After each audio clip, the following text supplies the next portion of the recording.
Mamma mia, salut les amis et bienvenue dans cette nouvelle vidéo de cette formation consacrée à Laravel. Alors je sais que précédemment je vous avais dit qu'on allait continuer avec notre projet Laracart.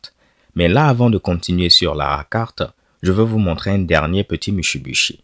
On avait vu que lorsqu'on utilisait PHP Artisan Make Hot, au niveau de la connexion, on pouvait se connecter avec l'adresse email. Dans la vidéo précédente, on a eu à modifier un peu ceci, histoire de donner la possibilité de se connecter cette fois-ci avec le pseudonyme, le username. Dans cette vidéo, ce qu'on va faire, c'est quoi? On va donner la possibilité de se connecter soit avec le username, soit avec l'email. Ici, on va modifier pour faire en sorte que même si l'utilisateur entre le username, ça va marcher. De même que s'il entre à ce niveau l'email, ceci va marcher. En effet, il y a eu l'un des abonnés qui a eu à poster un commentaire par rapport à ceci. Je me suis dit pourquoi pas, ce sera fun de voir comment faire cela. Sans plus tarder donc, rendons-nous au niveau du code source. Si on vient au niveau de app, HTTP controller, ensuite login controller, afin de se connecter via le username, on avait redéfini cette méthode username afin de retourner username. Par défaut, elle retournait email. Nous, on a modifié ceci parce qu'on voulait maintenant se connecter avec le username. Si on veut donc donner la possibilité d'utiliser soit l'email ou soit le username, il faudra faire en sorte que cette valeur soit dynamique. Dans certains cas, ce sera email, dans d'autres cas, ce sera username. Commençons par modifier la vue. Là, on va mettre username ou email.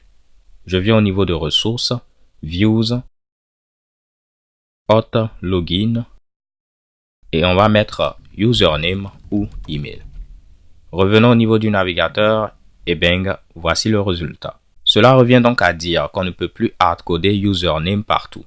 Parce que des fois ce sera le username, d'autres fois ce sera l'email. Je vais donc choisir un nom qui est différent. On peut mettre par exemple ici identifier pour dire identifiant. Le nom importe peu du moment où c'est différent de username et email.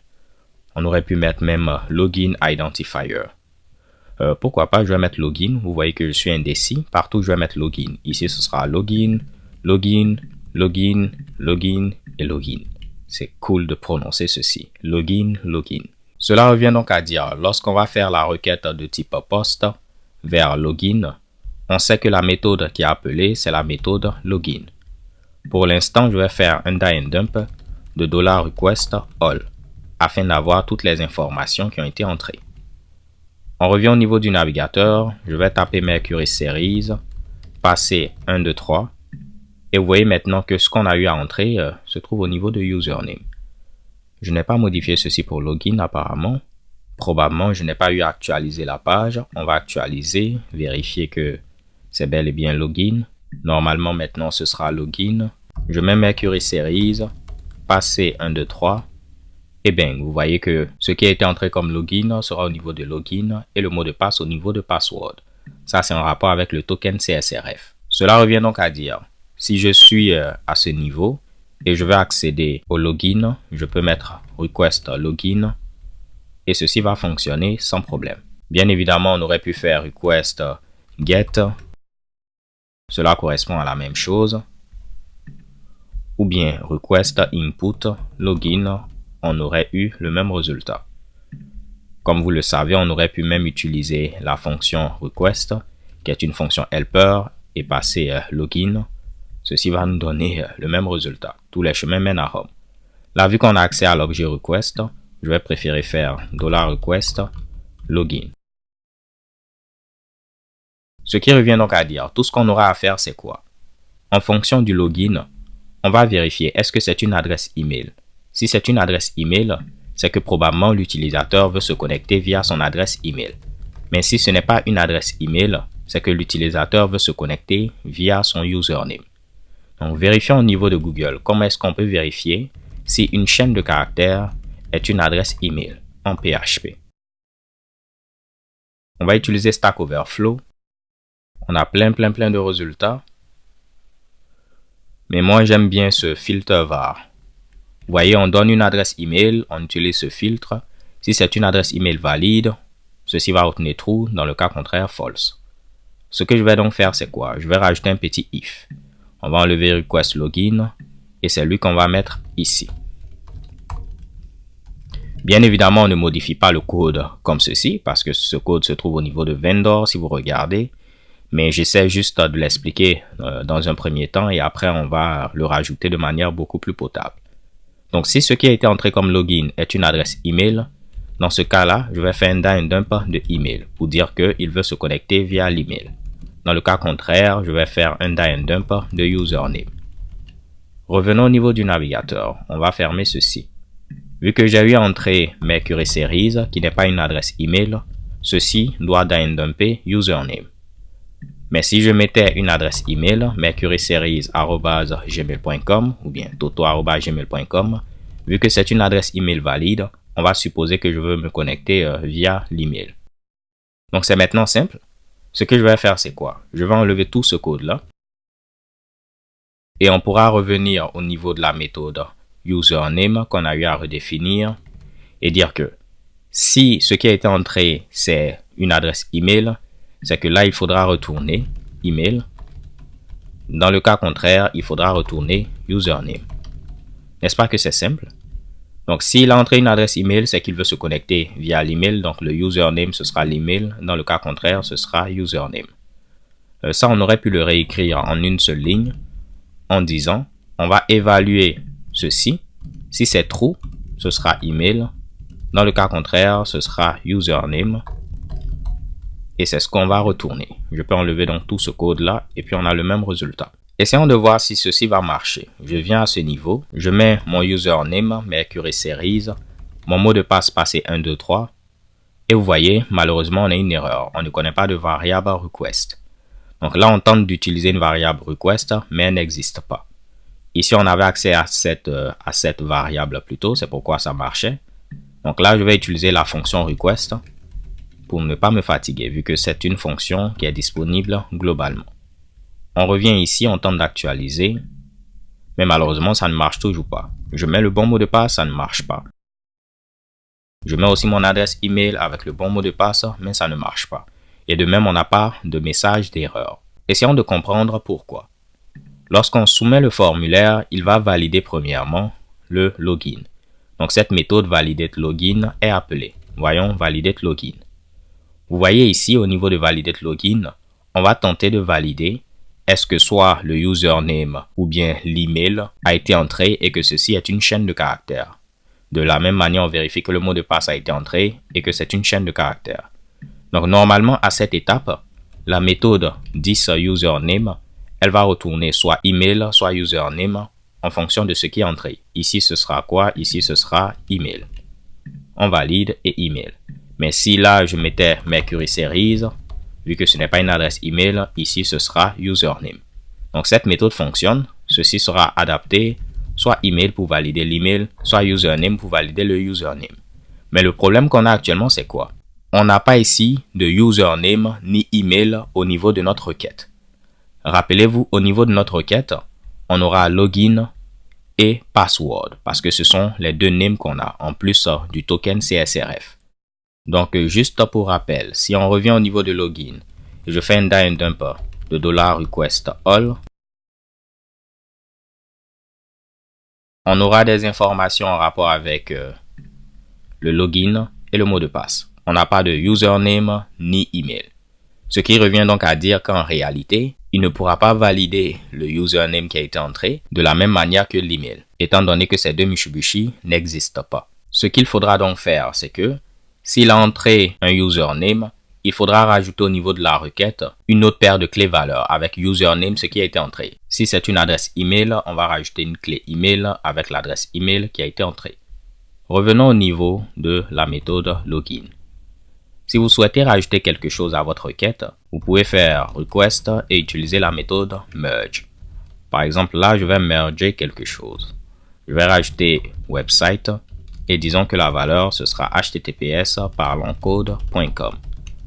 Vous allez voir, si je viens ici, il me faut faire un die and dump. Je vais faire un die and dump de request all après avoir mergé cette paire de clés valeurs.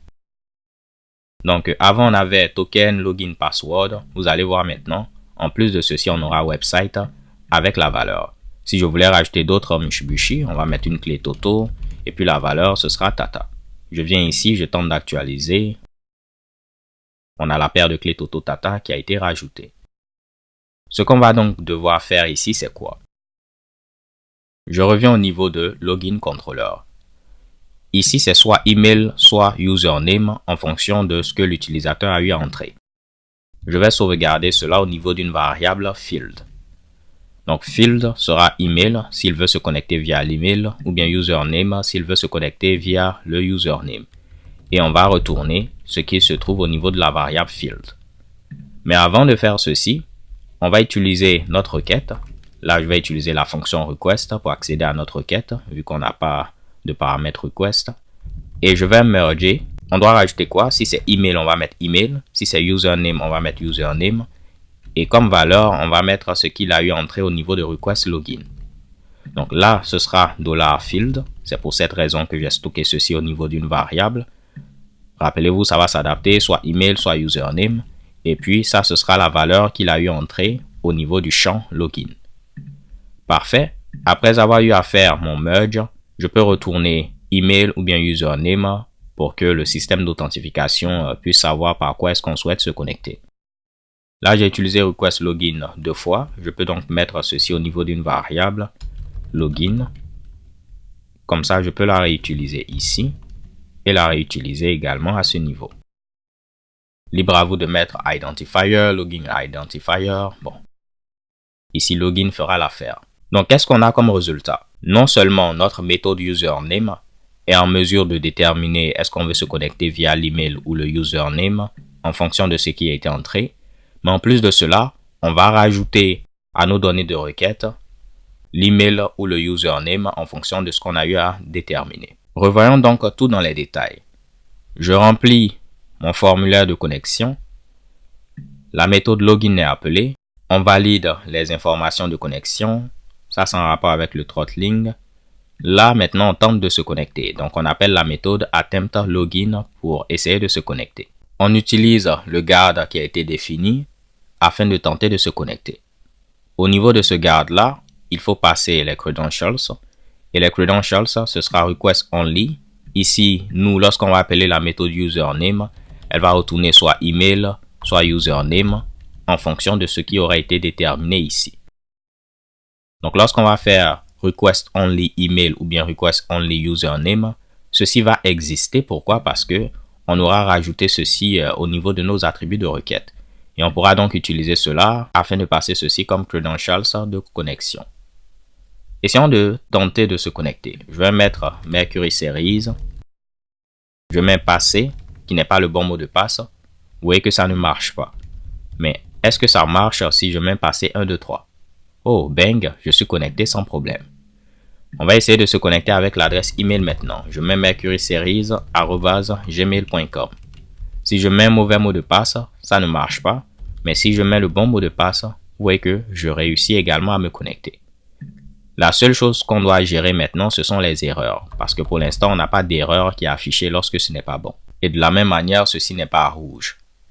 Si on revient au niveau de login, on va rajouter la classe isInvalid si on a une erreur en rapport avec l'email ou bien le username. Donc cette fois-ci, on va utiliser notre ami $errors pour dire est-ce qu'on a une erreur en rapport avec l'email. Si on a une erreur en rapport avec l'email ou bien si on a une erreur en rapport avec le username, dans ce cas-là, on va rajouter la classe isInvalid. Donc dans ce cas-là, je vais cacher la sidebar. Je rajoute isInvalid. Dans le cas contraire, je ne rajoute rien. Donc, je me répète, si on a une erreur en rapport avec l'email ou bien une erreur en rapport avec le username, on rajoute la classe isInvalid. Dans le cas contraire, on ne rajoute rien. De la même manière, je vais copier ceci pour dire que si on a une erreur en rapport avec l'email ou bien le username, c'est là qu'on va mettre le message d'erreur. Dans ce cas-là, vu qu'on n'utilise plus @error, il n'y aura plus de $message. Donc, ceci ne va pas marcher. Ce que je vais donc dire, c'est on va récupérer la première erreur en rapport avec l'email. Si on n'a pas d'erreur en rapport avec l'email, dans ce cas-là, je vais afficher la première erreur en rapport avec le username. Donc là, c'est un ternaire. Rappelez-vous les ternaires, on met une condition. Si c'est vrai, on fait quelque chose. Dans le cas contraire, on fait quelque chose d'autre. Donc ça, c'est quelque chose si c'est faux, ici c'est quelque chose si c'est vrai.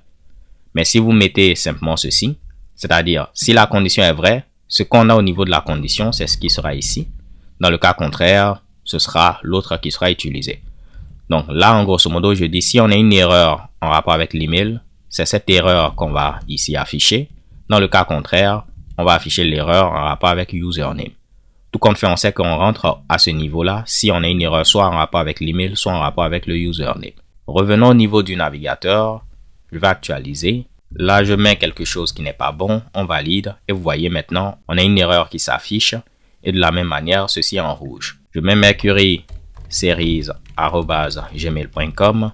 Info mot de passe. Également, on a cette erreur. Et vous voyez que de la même manière, l'ancienne valeur erronée qui a été entrée est toujours présente. Pourquoi? Parce qu'on a dit qu'il faudra mettre la valeur qui avait été entrée au niveau de login. Donc tout ce qui avait été entré précédemment ici sera remis pour qu'on puisse modifier simplement ce qu'il y a à modifier. Essayons de se connecter avec l'email, ça marche. Essayons de se connecter avec le username. Je vais mettre Mercury Series. Je mets passer 1, 2, 3, ça marche. Mais là, on a un petit problème.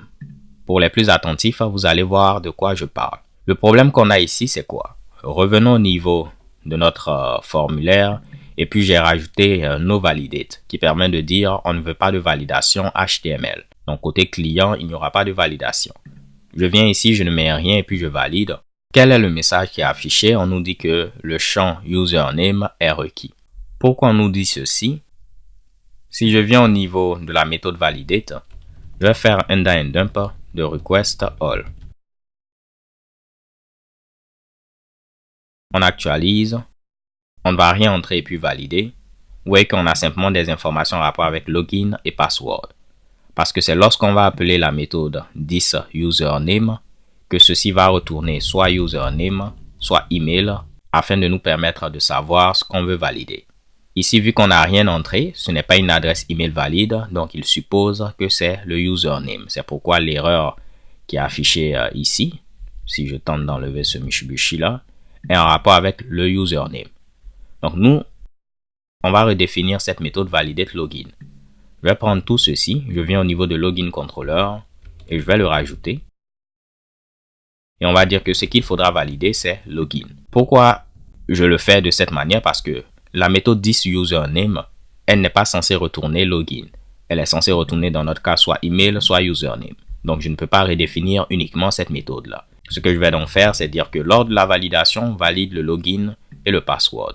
Ne valide pas ici un certain username ou bien un email. Là, parfait. Normalement, si request est importé, ce n'est pas le cas. On va tenter d'importer request qui se trouve au niveau de Illuminate HTTP request. Tout devrait être bon. On va tenter de valider de nouveau. Vous voyez, cette fois-ci, on a une erreur en rapport avec le password, mais on n'a pas d'erreur en rapport avec notre ami username ou email. Parce qu'ici, on avait dit qu'on affichait l'erreur si elle était en rapport avec l'email ou bien le username. En plus de cela, on va rajouter un autre Mitsubishi ici pour dire que si également on a une erreur en rapport avec le login, on va afficher le message d'erreur en rapport avec le login. Donc ici, je vais rajouter en plus de ceci, login. Donc si on a une erreur en rapport avec le login, on le met. Sinon l'erreur en rapport avec l'email, sinon l'erreur en rapport avec le username. Et là, de la même manière, la classe isInvalid sera rajoutée, soit si on a une erreur en rapport avec le login, soit une erreur en rapport avec l'email, soit une erreur en rapport avec le username. Si on revient au niveau du navigateur, je mets quelque chose qui n'est pas bon, je valide. On voit le message d'erreur. Je mets Mercury Series@gmail.com. Vous voyez qu'on a le message d'erreur. Si je ne remplis pas également, on a le message d'erreur ici. Le login field is required. Maintenant, je mets le bon username, le bon mot de passe. Bang, je suis connecté. De la même manière, je mets la bonne adresse email @gmail.com. Je mets le bon mot de passe. Je suis également connecté. Donc, pourquoi c'est important de garder ici l'erreur en rapport avec l'email et puis l'erreur en rapport avec le username de la même manière que c'est Mitsubishi? On le place de garder uniquement login. C'est parce que si on vient ici, si on n'arrive pas à se connecter, on a cette méthode qui est appelée. Et vous voyez, on lève une exception de type validation exception. Mais l'exception est levée sur ce qu'on a au niveau de la méthode thisUsername. Donc l'exception sera soit sur email, soit sur username. Elle n'est pas sur login. Donc si on n'a pas ce Mitsubishi là, le message qui est affiché au niveau de Hotfeld, on va venir au niveau de ressources, ensuite Lang, ensuite Hot et Feld. Ce message These credentials do not match our records. Vous voyez comment je suis bon en anglais. Il n'allait pas s'afficher si on ne gardait pas ces Mitsubishi en rapport avec email et username. Juste pour vous le montrer, si j'enlève ceci, je tente de me connecter, je vais mettre quelque chose qui n'est pas bon. Vous voyez qu'on n'a pas le message qui s'affiche parce que ce message n'est pas rajouté sur login, il est rajouté soit sur email, soit sur username, vu que c'est ce qui est retourné par notre méthode username. Là, je vais refaire ceci et bien tout est bon. Autre chose qu'on aurait pu faire, c'est quoi? Si on ne remplit pas ceci, on met de login field is required. On peut changer ce message-là très simplement. Si on vient au niveau de Authenticate, on va revoir notre ami login. On appelle la méthode validate login pour valider le login. Si on clique sur validate, on va chercher la méthode validate. Il s'agit de cette méthode validate. Juste pour vous le prouver, je vais faire un die and dump de Toto. On ne met rien, on valide et on a notre die and dump. Cette méthode reçoit les données, ensuite les règles et aussi les messages qu'on a eu à passer, les messages de validation. Donc je vais faire un die and dump de $message. Pour l'instant, nous on n'a pas passé de message de validation, donc c'est vide. Mais si ici je passais des messages de validation, je dis que pour login, le message c'est par exemple Toto. On vient ici, on tente d'actualiser. Vous voyez qu'on a ces messages de validation. Les messages de validation que vous allez passer, ils seront utilisés en cas d'erreur comme message de validation. Donc je vais dire si on a une erreur pour le login en rapport avec required. Je ne me rappelle pas comment est-ce qu'on écrit ceci, mais on va juste tester. Voilà, le message est affiché. J'aurais pu dire également si on a une erreur en rapport avec string. Donc si on a une erreur de validation en rapport avec la règle string, ceci allait être utilisé.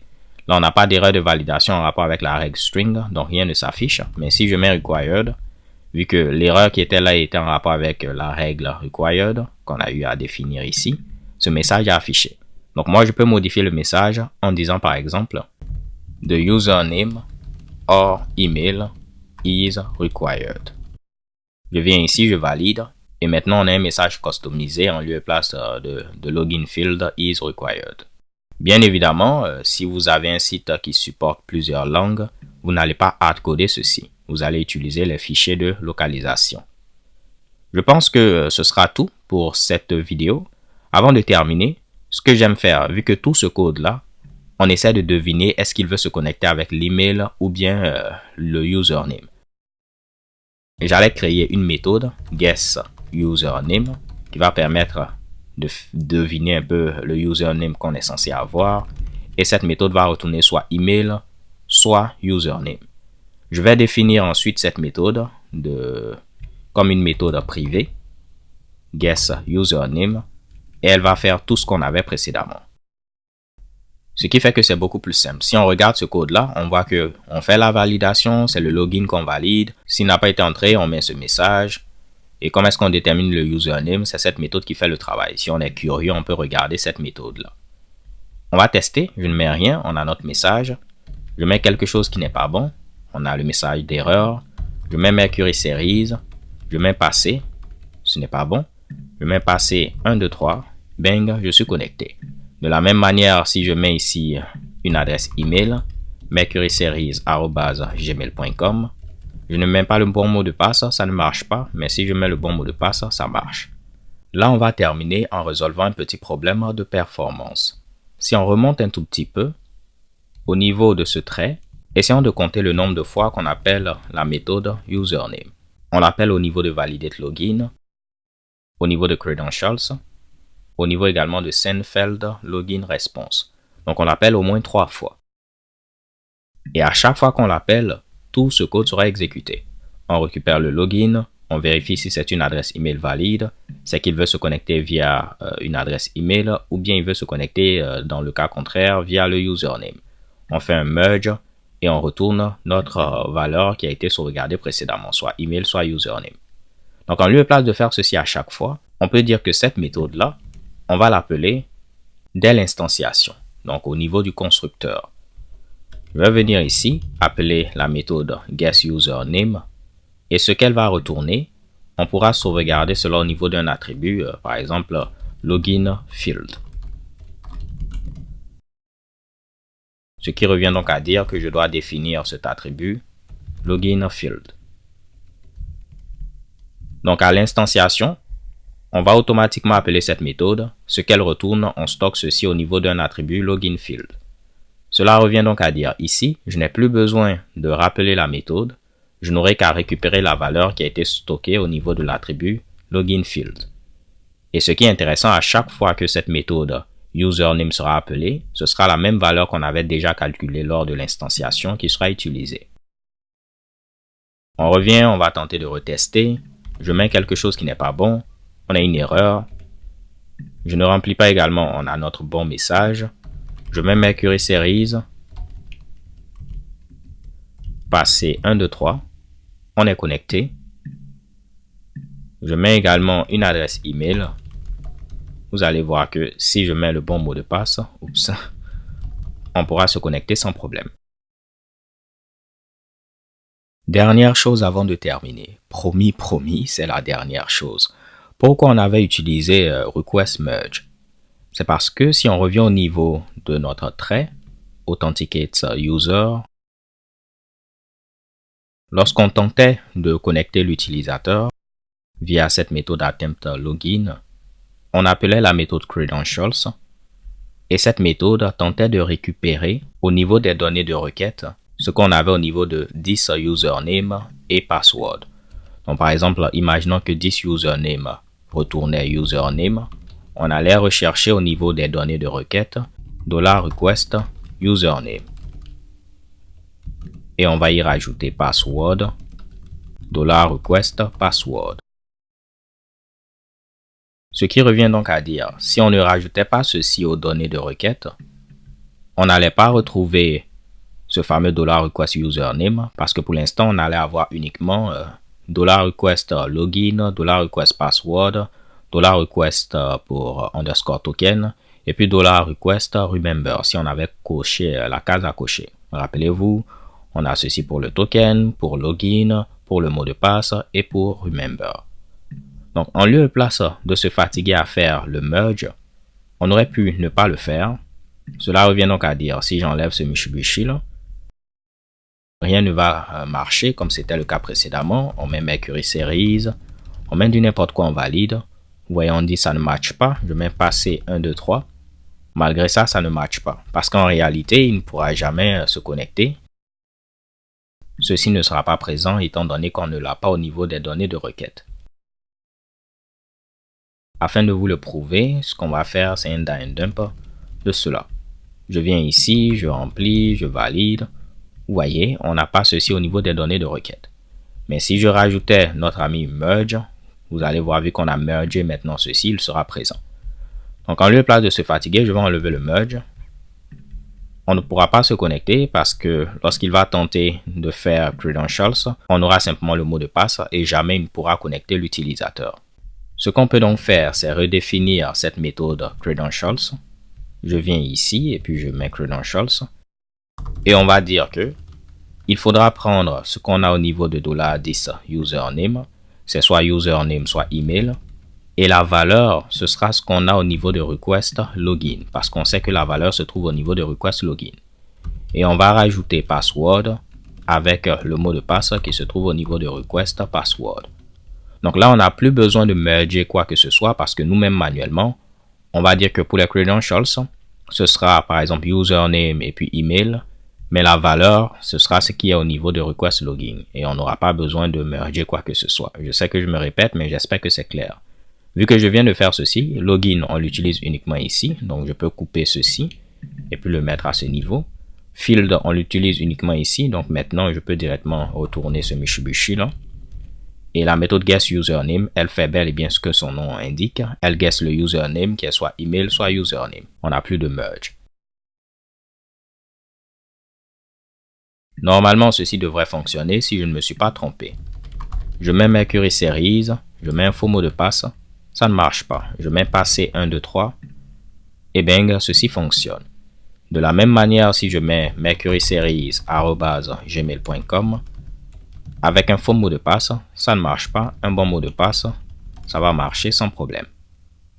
Donc, libre à vous, maintenant que cette méthode fait quelque chose d'assez simple, de ne plus l'appeler lors de l'initialisation. Mais moi, j'allais garder cela parce que tout compte fait, on ne va pas vérifier à chaque fois que c'est une adresse email. Si on peut le faire une seule fois, c'est mieux de le faire.